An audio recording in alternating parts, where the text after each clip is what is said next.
Hello and welcome back to the channel today. If you're new here, hello, my name is Jo and I am a movement teacher here in Austin, Texas. And today we're going to be working on one of my favorite movements of all time. It's also a really fun movement, headstands.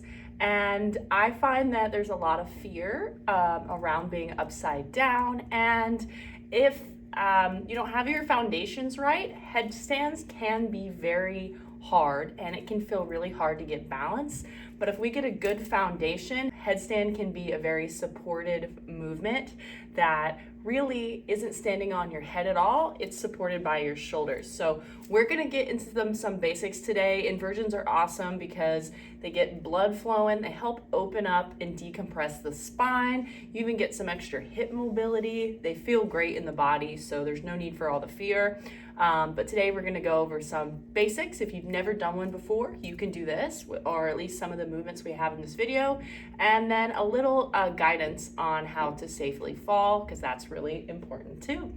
Without any further ado, you're gonna want a mat, something that is comfortable. I typically like a yoga mat. I'm using this little floor mat, and then we'll need a wall. And then let's go ahead and get into it. Okay, one of the most important parts of the headstand, as I was saying, is the setup. And how wide you're going to set up with your base is how wide your elbows are. So we're gonna take the elbows, wrap them like this, and then I just want you to place them on the ground. So you're at a width where you can touch opposite elbow, and then you'll take your hands and you'll make a little cradle. I like to interlace my fingers, and your hands are gonna be slightly up like this, just to support your head. So you're making a little cradle with the fingers up towards the sky. From there, I'm gonna have you place your head on the ground and your hands just act like a little crown for your head. And then before you get up, let's start from the shoulders. So think about drawing your shoulders down away from the ground, and then press out of your elbows so much that it kind of feels like your head could lift off the floor, but we're gonna keep that head and crown slightly resting there. So you're pressing up through the shoulders, you're cradling the head, then we'll tuck the toes, lift the hips, and it's kind of like we're in a downward dog here. So your hips are high, your butt's up towards the sky, and your weight is in your shoulders. From there, you can practice walking in and walking back. The smaller your steps are, the more challenging. And ideally, when we get into a headstand, you're gonna be at a spot like this with more of your weight over your shoulders. So it's easy to shift your weight over your shoulders and get into the inversion.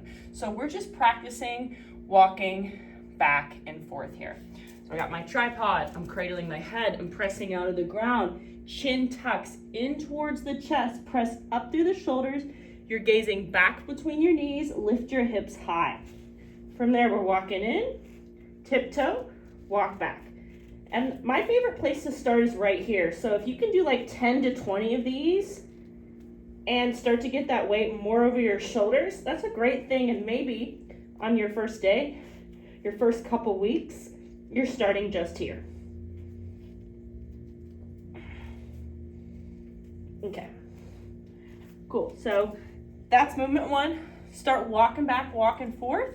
We're opening up the back of the legs and the hamstrings to allow the flexibility of the hips, so we naturally can shift the weight, so we naturally are balanced and supported when we get into the headstand. Because if our weight is really far back, we're using so much more energy. So the more we can stack the hips, the easier this exercise is. Once you've been practicing that for a while, I want you to be a couple feet away from the wall, and we can practice controlled kick-ups to the wall. Okay, so we're making that tripod, you're pressing out, you can clasp opposite elbows, your chin is tucked, your hands cradle the top of your head, we're piking up the hips.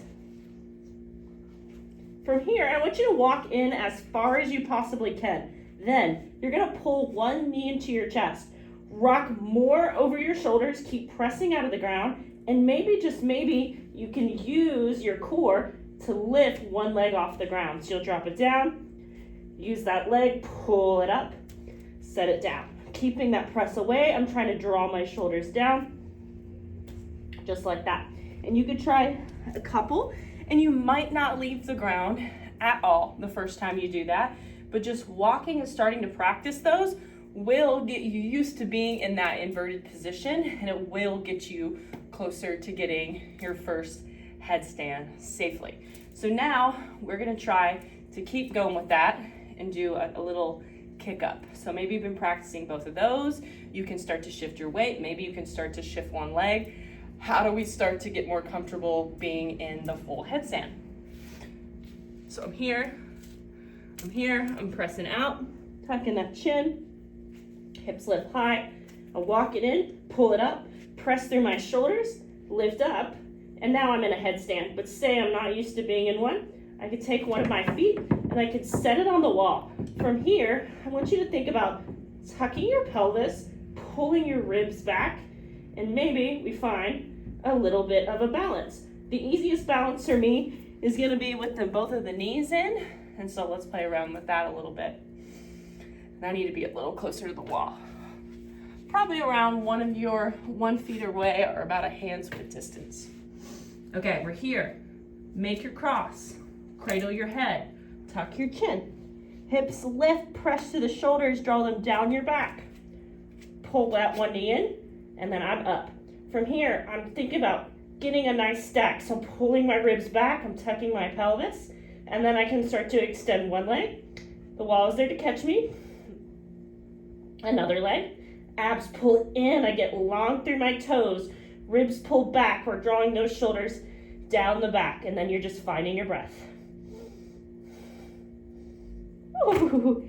And when you go to fall, because you will fall, falling is inevitable, what I like to think about is smacking my feet down to the ground. So whether you're in a handstand or forearm stand, a headstand, any kind of inversion, the easiest way to fall is thinking about just taking your feet and smacking them down to the floor. If you don't and you let gravity take you, you could fall back. You won't die, won't be the end of the world, but it's not a super supported position for the spine, so it's a little dangerous. So when we're here, how to fall gracefully. So once we're here, if you think you're gonna fall, smack your feet down. If you think you're gonna fall, smack your feet down. So you can just kind of practice that motion, and that is what's gonna get you to fall safely, which is really important. For all of them, again, about a foot away from the wall or one of your arms length distance here, just in case you need it for support. Movement one, draw your shoulders down your back, press out of the ground to the elbows, tuck the chin, cradle the head, lift the hips, walking in, shifting the weight, walking back, walking in, walking back. Once you got that pretty good, we're here. Pull one leg in, use your hip flexors, use your core to lift up. Pull one leg in, use your hip flexors, use your core. Then, once we can get that balance, see if I can get another one here.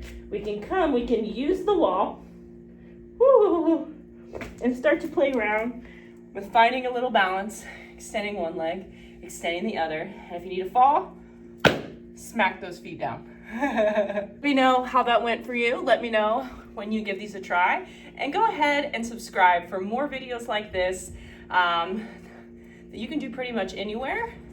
Happy moving, y'all.